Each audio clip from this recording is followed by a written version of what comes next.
पता नहीं चले किस बात पर रुष्ट हो जाए। तो महाराज मैं वहां से लौट पड़ा। तो जैसे ही वहां से मैं लौटा, तो जैसे ही उस देवी ने मुझे देखा महाराज, तो देख करके मैं लौटा, मुझे आवाज लगाई, भो भो साधो क्षणम तिष्ठा मच्चिंतामपि नाशयन् दर्शनम तव लोकस्य सुख दुःख सर्वथा हरम परम।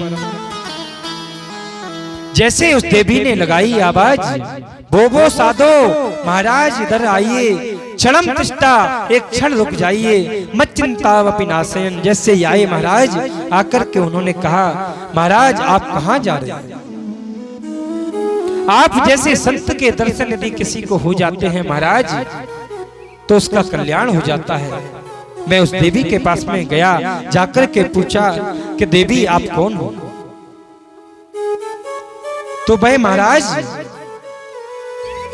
कहती है कि हम भक्ति रितो ख्यातो यमो में स्तनयो मतो ज्ञान वैराग्य नामानो काल योगे नजरो। महाराज मेरा नाम भक्ति है, मैं भक्ति हूं। उस समय की विडंबना क्या है कि इस कली काल में मेरे तो ग्राहक हैं, लेकिन महाराज ये अचेत अवस्था में जो पड़े हुए हैं, जे मेरे पुत्र ज्ञान और वैराग्य। समय की विडंबना यह है कि पुत्र बुजुर्ग हो गए और मां यौवना जवान हो गई। भक्ति तो कुछ थोड़ा करने वाले हैं महाराज, पर ज्ञान वैराग्य के ग्राहक नहीं। आजकल वैराग्य बहुत कम होता है महाराज। यदि किसी संत यदि बच्चा करने लग जाए महाराज, तो माताओं को चिंता होती है, कहीं ऐसा ना हो मेरा पुत्र बाबा बन जाए, जुआरी बन जाए चलेगा, कबाड़ी बन जाए चलेगा, चाय पीने वाला बन जाए चलेगा, लेकिन महात्मा ना बन जाए। तो महाराज समय की विडंबना यह है कि इस कलिकाल में आकर के मेरे ज्ञान और वैराग्य अचेतन अवस्था को प्राप्त हो गया।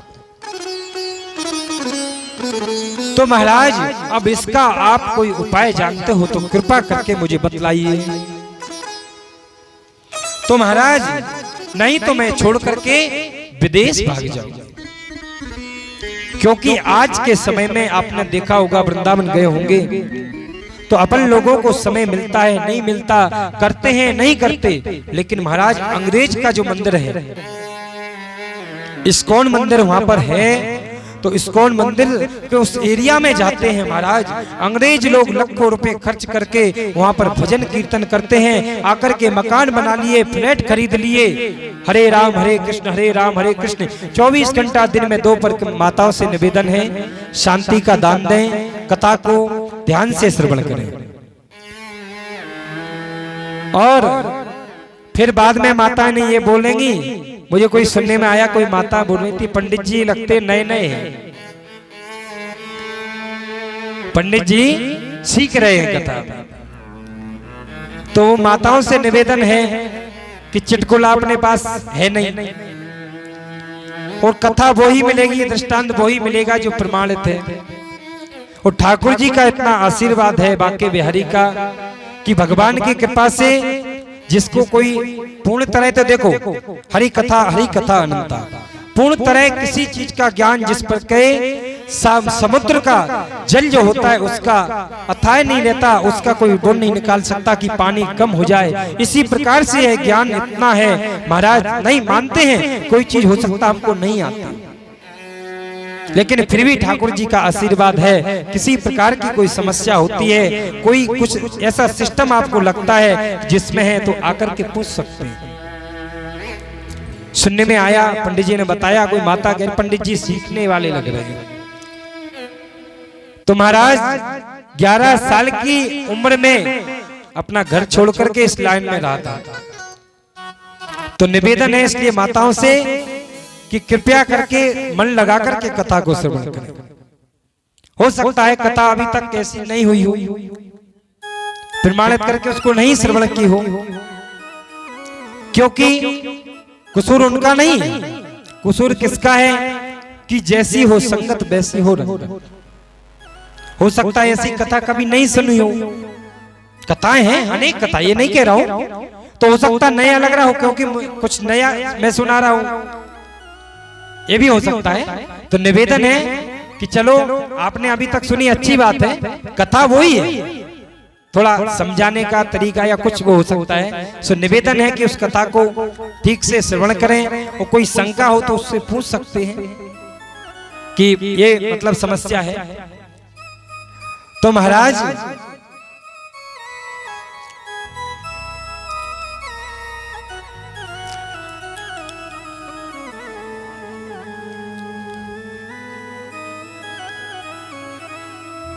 क्या हो गया? तो महाराज उसके बाद में फिर उन्होंने कहा, महाराज नहीं तो मैं विदेश चली जाऊं, क्योंकि विदेश में भक्ति है। यदम स्थानम प्रत्यज्य विदेशम गम्यते मया जरजत्वम समाया तो दद्रसुस्तत्र नारदम। तो नारद जी महाराज ने कहा, देवी आप तो भक्ति भगवान कृष्ण की प्रिया हैं, आप यदि भक्ति नहीं रहेगी महाराज तो इन मानवों का कल्याण कैसे होगा?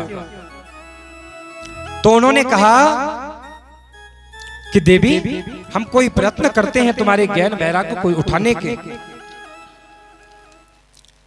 तो महाराज फिर उन्होंने कहा, गीता पाठेर मुहुर्मुहु, अनेक धर्म शास्त्रों को नारद जी महाराज ने उनके कानों में सुनाते हैं।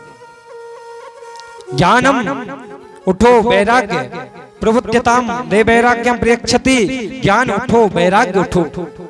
अनेक प्रकार की चूर्ण चटनी थी महाराज, लेकिन नारद जी महाराज ने जब उन्होंने कोशिश की इनको उठाने की, तो जैसे ही थोड़े अचेत अवस्था में पड़े हैं, थोड़े उठते हैं, फिर पुनः बुढ़ापे की ओर चले जाते हैं। तो महाराज उन्होंने कहा कि कलयुग में कलुषित प्राणी का कल्याण करने के लिए यत् फलम नास्ति तपसा न योगेन समाधिना तत्फलम लभते सम्यक कलौ केशव कीर्तना। कलयुग में कलयुग में केशव भगवान का भजन करने से, पूजन करने से मानव का कल्याण, कलौ केशव कीर्तना, परमात्मा का नाम संकीर्तन से ही कल्याण हो जाएगा।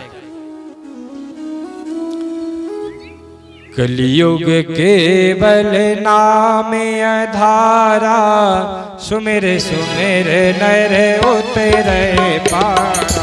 कलियुग केवल नाम आधारा, सुमिर सुमिर नर उतरे पारा। कलियुग केवल हरि गुण गावत नर पावै भवता। राम